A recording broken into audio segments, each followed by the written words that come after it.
अस्सलामुअलैकुम वरहमतुल्लाहि वबरकातुह।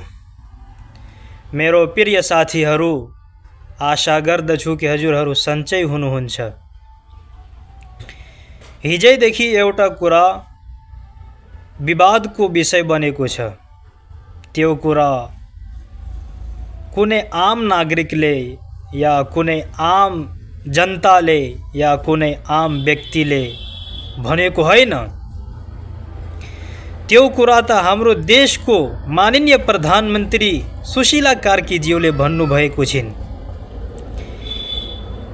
कुरा हैन, त्यो आरोप हो।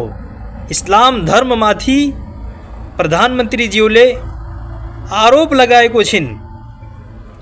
इस्लाम धर्मलाई बदनाम गरेको छिन्। इस्लामलाई नपढिकिन इस्लामलाई बदनाम गर्नेको कोसिस गर्दैछिन्। म यहाँबाट यो कुरा पनि भन्न चाहन्छु कि प्रधानमन्त्रीज्यू, हजुरको यो जुबान हैन। यो जुबान, यो मुख इंडिया को हो, आरएसएस को हो, योगी को हो। जो मुख आज खुलेको छ। हजुरबाट म यो प्रश्न गर्न चाहन्छु कि हजुरलाई हामीहरूले किन प्रधानमन्त्री बनाएका थिए?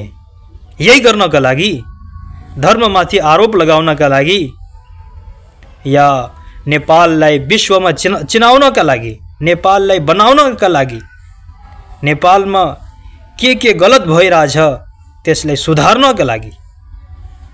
तर हजुरले राम्रो कुरा र राम्रो काम गर्नु भएको छ हुन्न।